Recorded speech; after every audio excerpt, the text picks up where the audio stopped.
അൽഹംദുലില്ലാഹ്. അസ്സലാമു അലൈക്കും. നമസ്കാരം. ഇസ്ലാമിക ചരിത്രങ്ങളാൽ സമ്പന്നമായ പുണ്യ മദീനയിലുള്ള മറ്റൊരു വീഡിയോയുമായാണ് ഇന്ന് ഞാൻ വന്നിട്ടുള്ളത്. മദീനയിലെ പച്ചപ്പ് നിറഞ്ഞ ആലിയ പ്രദേശത്ത് മസ്ജിദുൽ ഖുബയ്ക്കും ഗർസ് കിണറിനും സമീപത്തായി സ്ഥിതി ചെയ്യുന്ന പ്രവാചകൻ മുഹമ്മദ് നബി സല്ലല്ലാഹു അലൈഹി വസല്ലമയുടെ ജീവിതകാലവുമായി ബന്ധപ്പെട്ട് കിടക്കുന്ന 14-ാം നൂറ്റാണ്ടിലേറെ പഴക്കമുള്ള കിണർ അൽ ഫഖീർ കിണർ എന്നാണ് ഇത് അറിയപ്പെടുന്നത്. കിണറിനോട് ചേർന്ന് ഈന്തപ്പന തോട്ടങ്ങളും നമുക്കിവിടെ കാണാം.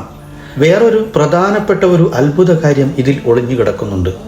സൽമാൻ അൽ ഫാരിസി എന്ന സ്വഹാബി ഉടമയ്ക്ക് വേണ്ടി അടിമയായി ജോലി ചെയ്തിരുന്ന സ്ഥലമാണ് ഇത്.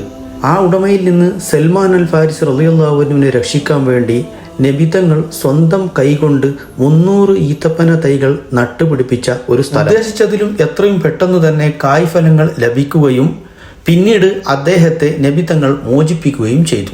ഇപ്പോൾ ഇത് പുതുതായി നിർമ്മിക്കുകയും ഈന്തപ്പന ചെടികൾ നട്ടുപിടിപ്പിക്കുകയും ചെയ്തു. സന്ദർശകർക്ക് ഇരിക്കാവുന്ന ബെഞ്ചുകളും നമുക്കിവിടെ കാണാം. ആദ്യകാലങ്ങളിലൊക്കെ പരമ്പരാഗത ജലചക്രങ്ങളൊക്കെ ഉപയോഗിച്ചാണ് കിണറിൽ നിന്ന് വെള്ളം എടുത്തിരുന്നതും. പഴയകാല ചരിത്രങ്ങൾ അറിയാൻ വേണ്ടി ഇവിടുത്തെ ഓരോ പടങ്ങളും നമുക്ക് ഓരോ ചരിത്രപരമായ ഓരോ വിവരണങ്ങളും നമുക്കിവിടെ കാണാൻ സാധിക്കും. കിണറുകളെക്കുറിച്ചും ഈന്തപ്പന കൃഷികളെക്കുറിച്ചുമുള്ള വിവരണങ്ങളാണ് നമുക്കിവിടെ കാണാൻ സാധിക്കുന്നതും.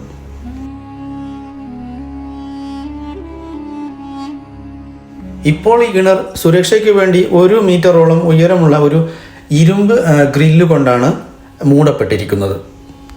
പഴയ ആ തനിമയിലുള്ള കല്ലുകളൊക്കെ കൊണ്ടാണ് ഇവിടുത്തെ ഓരോ കാര്യങ്ങളും നിർമ്മിച്ചിരിക്കുന്നതും. മദീനയിൽ വന്ന ആൾക്കാർ മസ്റ്റായി കാണേണ്ട ഒരു സ്ഥലം കൂടിയാണ് ഇത്. ഇത് വെറുമൊരു കിണർ മാത്രമല്ല എന്നാണ്. ആദ്യകാലങ്ങളിൽ പ്രവാചകൻ മുഹമ്മദ് നബി സല്ലല്ലാഹു അലൈഹി വസല്ലമയുടെ ഒരു കാരുണ്യ പ്രവർത്തനത്തിൻ്റെ ഒരു സാക്ഷി കൂടിയാണ് ഈ കാണുന്ന കിണറും. ഇതിൻ്റെ അകത്ത് പുതിയ സൗകര്യങ്ങളൊക്കെ കൂട്ടിച്ചേർക്കുകയും സമീപത്തുള്ള തോട്ടങ്ങളിലേക്ക് വെള്ളം വിതരണം ചെയ്യാൻ വേണ്ടി ഒരു കുളം നിർമ്മിക്കുകയും ചെയ്തു.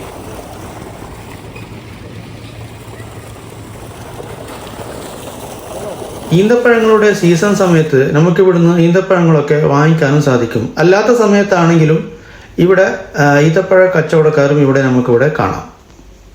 പഴയ കാലങ്ങളിൽ നിർമ്മിച്ച അതേ രീതിയിലുള്ള വീടുകളാണ് നമുക്കിവിടെ കാണാൻ സാധിക്കുന്നതും. അതുകൂടാതെ ഒരുപാട് ഈത്തപ്പഴങ്ങളും നട്ടുപിടിപ്പിച്ചതും കാണാം.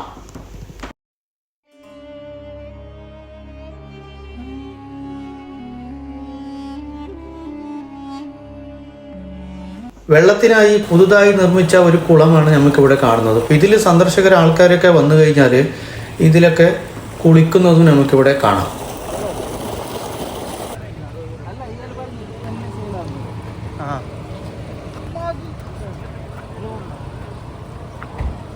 ഈ വീഡിയോ എല്ലാവർക്കും ഇഷ്ടപ്പെട്ടെന്ന് വിചാരിക്കുന്നു. പുണ്യ മദീനയിലെ അടുത്തൊരു വ്യത്യസ്ത വീഡിയോയുമായി വീണ്ടും നമുക്ക് കാണാം.